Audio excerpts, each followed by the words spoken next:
Hey guys, this is Brian from thetruthaboutwatches.com. Today we're going to be reviewing the Seiko SUN005 Kinetic GMT. This is probably one of my favorite watches. I've been looking for one for a long time, and I was finally able to pick one up. I'm actually going to be selling this one though, because after I got it, it just doesn't fit me too well. Just not my sense of style, but still remains a pretty cool watch. This watch does come with a really nice bracelet. It kind of reminds me of the Orange Monster, Black Monster metal bracelets. Pretty comfortable. Doesn't have the typical diving extension. As you can see here, it's just a regular Seiko clasp, which is pretty cool though. It's a little bit wider than the Monster clasp. Here you can see the rotor for the Kinetic. While we're looking at this, I'll tell you guys real quick. If you're a Kinetic owner, you already know this. Otherwise, this might be news to you. The rotors for Kinetic do not function like an automatic. They're actually very stiff, and they are very noisy. So when you start spinning the wheel around in a Kinetic, it sounds almost like it's broken or like it's having a problem. But it's not. It's just the drive. It's having to drive several smaller gears in order to turn the little dynamo thing that creates electricity. So it sounds pretty rough. You can see, of course, the 24-hour dial there, and it does have each individual number skips one. So 20, then 21's a dot, 22, and then so on and so forth. The red hand, as you can see here, is the GMT hand, and it's adjustable via the second stop on the crown. The 2 o'clock pusher here is for the power reserve indicator, which I'll show you right here in just a second. And when the second hand gets up to the top at the 12, you push the power reserve button, and this gauge across the right side of the dial tell you how much power you have left.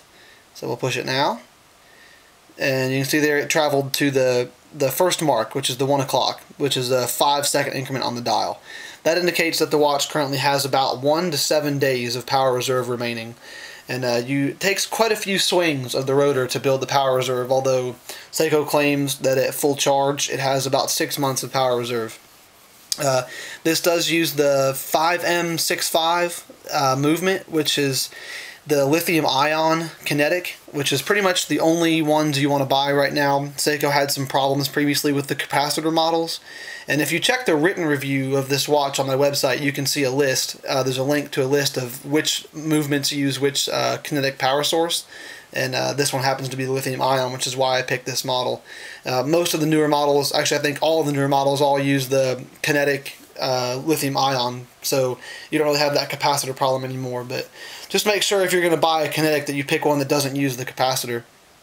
Obviously Kinetic movements are quartz movements, so you can see the second hand just ticks, and it's not the sweeping second hand like an automatic, which is a little deceiving because when you first see this rotor in the back you would be led to think that it's an automatic movement, but it's just the way it powers itself.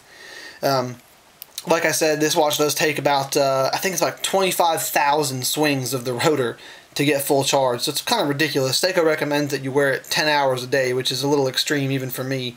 I don't wear any watch more than 2 days in a row, usually, so that's a little extreme, but it works just fine. I'll show you this real quick too. You can see here, I'm not sure how well it's going to come across, but there's really no lugs on this watch, if I can get my finger in here.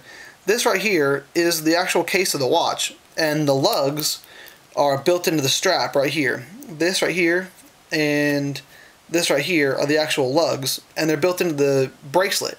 The watch case has this end link right here. So this watch would be extremely difficult if you wanted to put like a NATO strap on it. I'm not sure how you'd pull that off, unless you could find an aftermarket adapter, or you could somehow work these two lugs into your NATO. I'm not sure how that would work. The crown is just a pop-out crown. It doesn't screw down.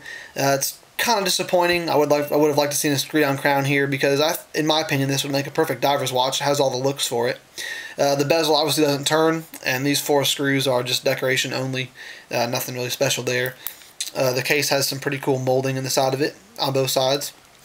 And one other thing to notice here, the lugs are held in by these strangely shaped screws, which you can probably see right here.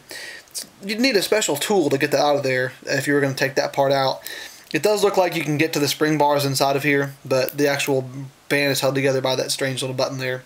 Or it appears to be anyways. I haven't taken this watch apart yet. One of the reasons I kind of got away from this, or I'm going to get rid of it, is the two-tone just is not for me. And I know it's up against a blue background here, but the top of the watch is like a brownish black PVD against this stainless steel, which actually, it does look very cool, just not on my wrist. So perhaps if they made one that was all black and stainless steel, or just all stainless steel all the way through, I might have been a little more inclined to keep it. I'm actually a little disappointed that I'm having to get rid of this, because like I said, I hunted this watch forever, and now that I've finally gotten it, as cool as the dial is, it doesn't look right on me, so out it goes. Not much else to say about it. It is a fairly large watch. Let's see if I can get you a comparison here up against my wrist. It's pretty good sized. I'd say it's a little bit larger than an Orange Monster. Not quite as big as like let's see, I don't have a good comparison for it. But it's about a little bit bigger than an Orange Monster in total case size, and the square nature of the case behind the dial contributes to that a lot. Let's do head into the Loom real quick, and I'll fire it up with my usual 3-watt flashlight. This watch does have great Seiko Loom on it, and I've been really happy with it so far in that respect. And like I said, this is one of the coolest dials. I mean, if Seiko made this dial in any other model, I would be, you know, doing whatever I could to pick one up, but this particular case and color combination just isn't working for me. So let's kill the lights real quick. And you'll be familiar with this as soon as you see it, because it's a typical Seiko watch, and it is extremely bright. Even the little bitty Loom pip on the second hand is bright.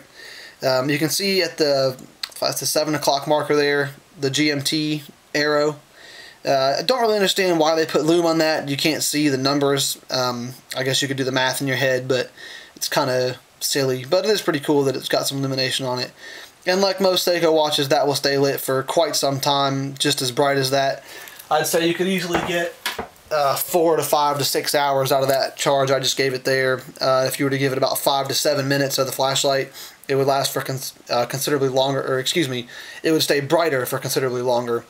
As you can see there, though, the lights are, the Loom is still lit up even though the lights are on. So yeah, you'll not be disappointed with a Seiko watch where the Loom department's concerned.